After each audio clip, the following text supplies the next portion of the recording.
Okay everybody, welcome to my next project. The last customer I had me fix his Homelite weed whacker, and then he went and brought me his Homelite blower. So, he said something about a leak. And as you can tell right there, there is something dripping out of there. So there's probably problems with those fuel lines. And if I was to look into here, I can see that there's cobwebs and whatever. This here's been taped up, so this might not fit exactly as it's supposed to. So what we're going to do is we're going to remove that tape and take this off so we can work on this. And just going to turn it around. According to the cap right there, this takes 50 to 1 gas and oil. There's starting instructions right there, and I noticed there's no trigger on here. It's right here. This is the throttle. For those of you that know that there's a trigger on some, where we go like this to control the speed, that's not the case in this one. Right here, it's the throttle. That's the exact same thing. This here is the choke. Okay, so as usual, what I usually do is a complete engine tear down and rebuild. So that's what we're going to do. And of course, because it's hot out, I thought I'd have a cool drink. Party Breezer. So, by looking at this, ladies and gentlemen, I'm going to take this off first. These look like they are T20s. I'm going to take this front off first. And then we'll work on it from there. After that cover came off with all those screws, this is what we're looking at. This is the wind tunnel, apparently, that the air comes in through here against this. I think it's blown out that way. This part here is attached to the engine. Okay, so now what we're going to do is take off the this air cover. I don't know if we can. Oh my gosh. Okay, I'm going to take this off. Okay, so what we have here is an air filter attached choke, which means no butterfly valve. This is the choke. This is a run. Choke, run. Choke, run, okay? So, the choke is attached to the air filter, which means it is not attached to the carburetor. So we will have to take that in consideration. What I can do now is I can take off these two bolts, which disconnects everything from the cylinder. Okay, so once I got those two bolts off, that's what they look like. They look weird. What that tells me is that these two bolts are affixed. And this slides off. It's like that. Take a look at it. Alright. This can be brushed off, sprayed, and cleaned. The carburetor comes off. Now the carburetor will be attached to the fuel line. Make sure you know which nipple attaches to which tube. Okay? Because one is attached to the fuel filter and the other is attached to nothing. And from my experience, this one here is the return. This one here is the fuel. So the gas tank portion of this is connected to a fuel filter. This one goes straight through to the carburetor. And what do you know? It's loose. So that's where the leak is coming from. It's been disconnected. You see that? So that's the reason why there's no gas in there. Okay. Alright. So I'm going to pull this out, which you can. Just like that. Alright, this is taking out the carburetor. There is no throttle attached to it, but this thing here. Okay, there we go. There we go. Carburetor. It's out. Let's look at it. There's markings on this which tell you, and this is a little bit muddy. So I'm going to clean this up just a little bit better. And we'll get to that later. And this is what we have. I knew that these are fixed into there somehow. Now what we're going to do is take a 220 and take this part out here. And this little housing bit is going to come out.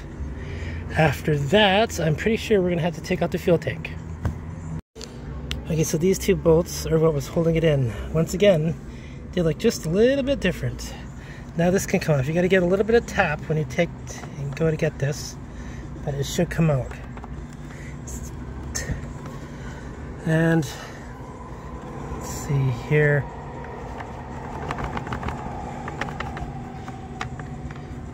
It's not coming. You know what? I probably got to take this housing off here just to get this off, because it's probably one of those things that come in from the other side, which is not a big deal. So, fuel line. Ooh, so we got gas in there. Look at that. And you see that there is a bolt right there, and there's a bolt right there, and one there. So once we take that off, I'm going to put it someplace securely, and then we're going to put this aside and look at it later. Okay, now we're going to take off this part here, which has 1, 2, 3, 4 bolts. We're also going to take off the handle here too. 1, 2, 3. Those are also T20s. After we got that cover off, this is what we're looking at. Okay, I'm going to take this muffler off. It's larger than a T20. Once I get that off, it looks to me like this engine comes off of this part here, but it looks to me like I got to take this fan blade off with a freaking wrench. That's going to be fun. In order for me to get those screws to remove this, I got to take this out because there's probably 4 screws in there that I can't access because this fan blade is not a big deal. So off comes the muffler, and then what we're going to do is we're going to take out the spark plug and look at the cylinder. Okay, so now we're at the point where we can look at the cylinder. So I'm going to spin the fan blade, and wow, on the carburetor side where the air is coming in, it looks like a brand spanking new cylinder. Let's look at the other side from the muffler. Shoot, darn it.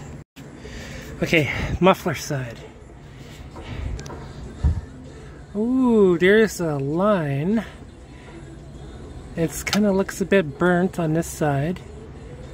There's a straight line that goes all the way down to the top and goes half the length of the piston. I don't know if you can see it, but I can. Now, there's nothing wrong with the ring. So what we're going to do is we're going to use the daylight from that position and look into this. Okay.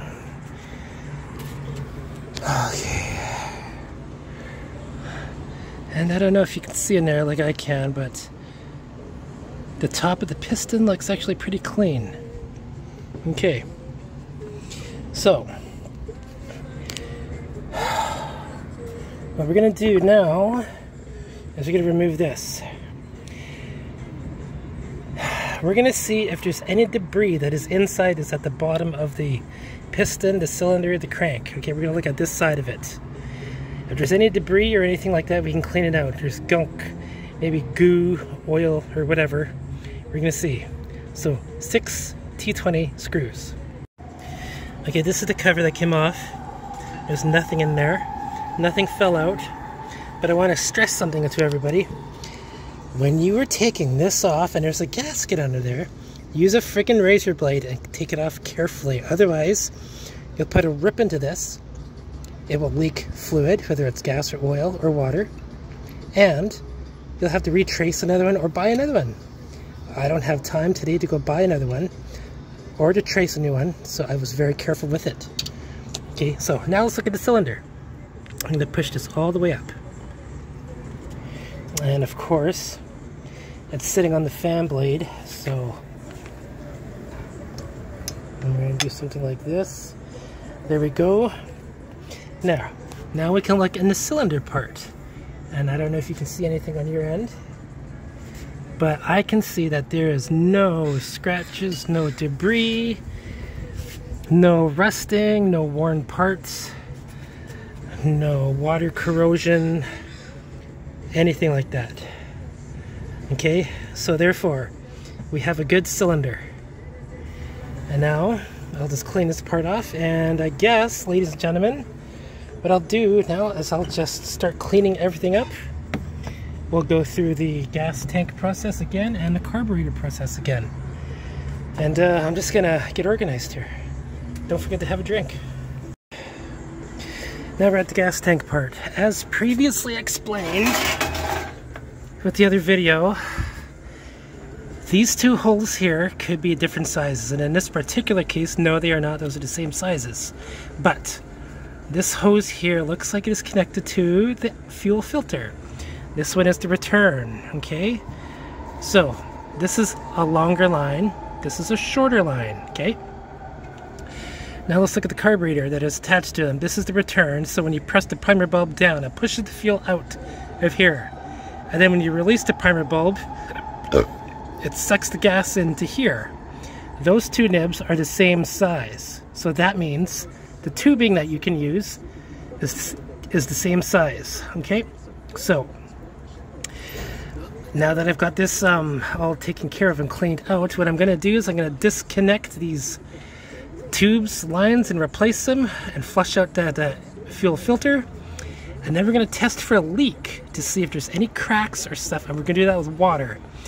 And I don't know if anybody has noticed, but when you look up, there's blue sky. A lot of you are saying that I shouldn't clean this up with water because water doesn't mix with gas and it'll create congestion inside the ruin the carburetor. But you know what? I think the sunlight and the heat is going to evaporate that water inside the gas tank. So we're going to flush this out, clean it out, and then we're going to work on the carburetor. Okay, so I invested in a tripod. So what we're going to do, we're going to put that water into here, and we're going to close the cap. In the previous video, and I will see that this here is a one-way valve on the cap. The air goes in, and it comes out here to relieve the pressure of the gas tank when there's gas in it, because gas expands by volume right when it's under heat, especially in the sunlight like you see now. What this intention is to do is to put water in there and look for leaks in this, anywhere, even when I turn it upside down.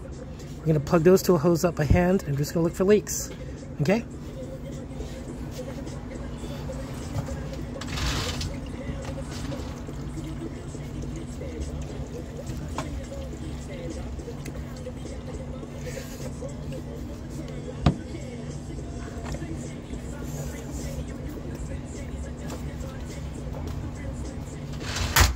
So as you can tell, I don't see anything dripping.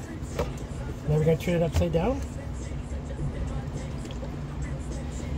Even here, I don't see any dripping. So ladies and gentlemen, that myth is bunked that this has a leak. This is a perfectly good gas tank. Now I'm just going to dump it back into here. And I'm just going to let the sunlight dry it out. That is simple. Okay, so instead of me taking apart this carburetor, we're going to find out if it drinks properly. What we're looking for is when I press the button, a solid stream comes into from the container. A solid stream goes into the primer bulb, and a solid stream leaves the return. That's what we want to see. And when I press the primer bulb, there should be no problems. It just snap back automatically, okay? There should be no leaks at all when I'm doing this. This is CLR, by the way. CLR does a pretty good job of getting rid of rust and water scale and lime and whatever, so that's my choice. And I'm cleaning it, and after I will use actual gas and oil to flush it out properly. We're just doing this to see if the carburetor drinks. So go ahead and count with me the amount of presses that I have, because I've been drinking and I might not know. So here we go.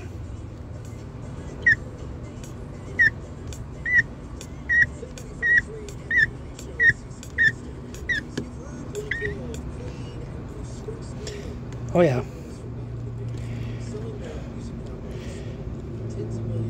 Oh yeah. So ladies and gentlemen, we got a solid stream coming in. There's no bubbles, which is exactly perfect.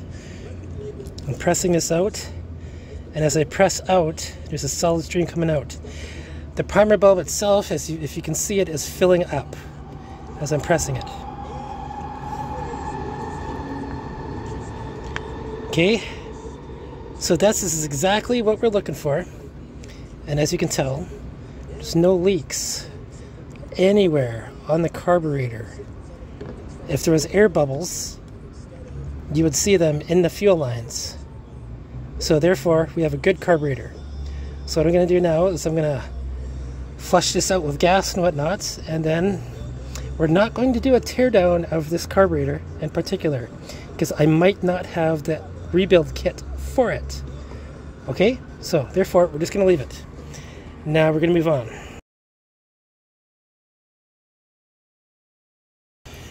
When it comes time to put the carburetor back into its position, you need to pay attention to the orientation of the holes. So notice there's a hole right there. That is where air goes in. Okay, so this part here goes onto it. If you look at the back, there's a hole at the bottom. So that hole right there matches up. Oh, no. That hole right there on the bottom matches up with that. So it goes on like this. Okay? But this part goes on into here. And it goes on into there like that. So, therefore, by reasoning, this goes onto here, just like that. Okay? Now, look at that. That is a nice flat surface. Do you see that? Do you see how that just gets on there like flat? And how it just sits there nicely? It's because of that. If you look on the left of that hole, that's the orientation marks. If you were to put it in backwards, it's not going to fit the same, even though it looks like it does. See? And it sits up. See how it sits up? Okay, it's because of the side there. Look at this side. See that flat spot there? It's backwards. Okay, so it's sitting up right there. You can tell. So therefore, put it the right way. And it will sit nice and flush. That is what you want. Now this can go into there. Okay, before that goes into there, the carburetor goes onto here, and it goes onto there just like that. You see that there's supposed to be a hole right there, and it looks like that hole is not even put on there properly. It's just barely making it. That's probably where there's a problem. So, what we're going to do is, because of that, we're going to make that hole, fix that. That hole matches up with this line here. See that little groove? When you put the carburetor on the right way, that hole is right there. When you flip it over, it goes over top of that.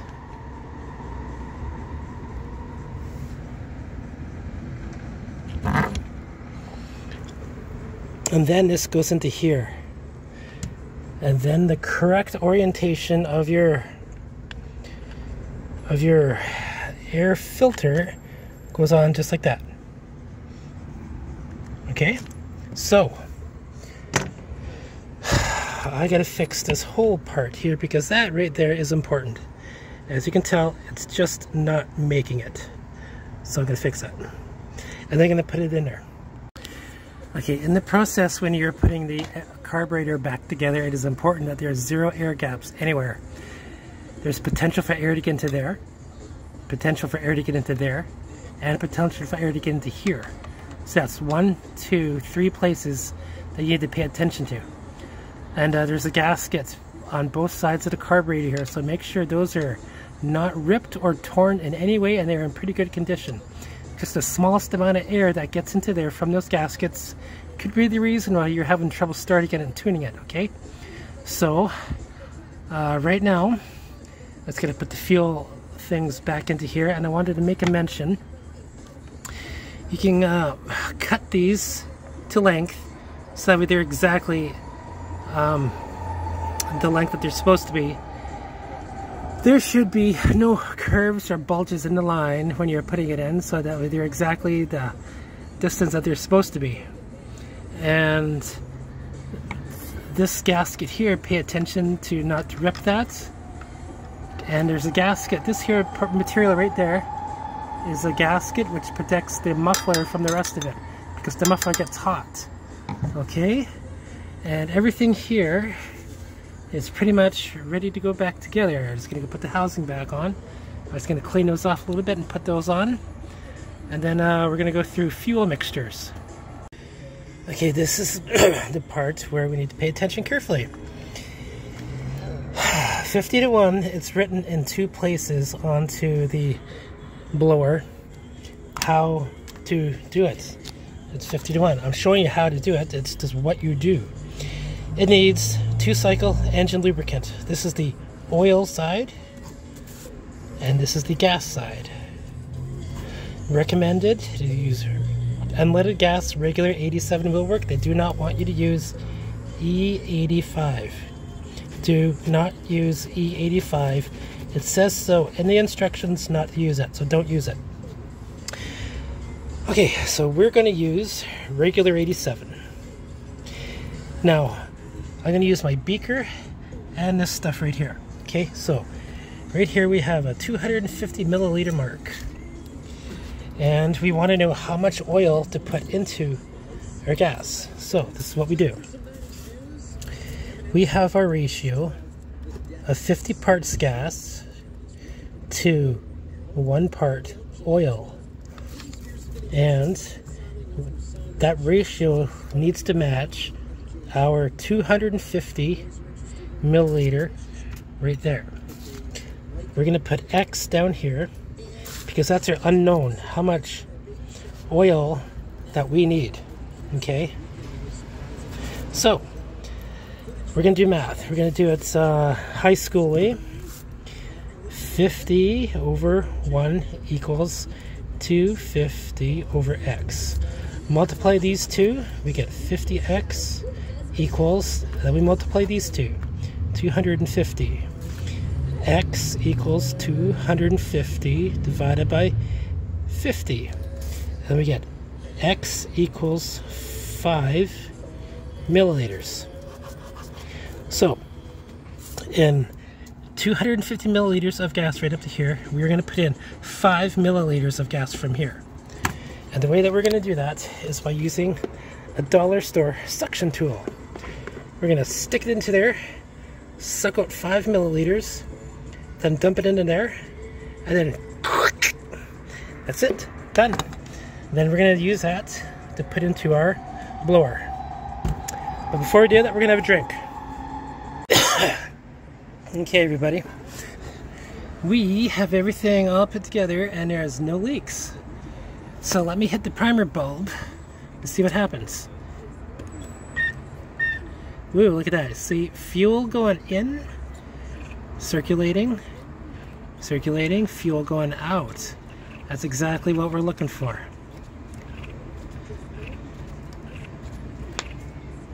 Cool. You see that primer bulb is half full? That's normal. Primer bulbs, some primer bulbs suck out a lot and that's completely full. For this model, I'm pretty sure it doesn't. It's not like that. So if you see any air bubbles on the return, that's fine, but you cannot see any bubbles on the intake for the gas going in. If there's bubbles on the gas line going in, that means there's a whole leak somewhere, and whatever. So what I'm going to do now is I'm going to take this unit and test it out. But before I do, I just noticed that this here is to stop. So when this is like full throttle, and then if you want to stop it, it just goes like that. It chokes itself out. And this is our full choke. This is half choke. And this is run. As it says, here's the starting instructions for it. Okay. So, oh, you know what I should have done? I should have done a compression check. But you know what? We're running out of daylight here, so we'll do that later, maybe tomorrow. I'm just going to take this out to a disclosed location right now and try it out without the tubing. if I need to adjust the carburetor, I'm going to hit the high one and the low one. That's if I need to do that, okay? So my carburetor adjusting video is the same as the weed whacker. You might see me do that if I have to. So now I'm just going to take this out and we're going to go for a walk.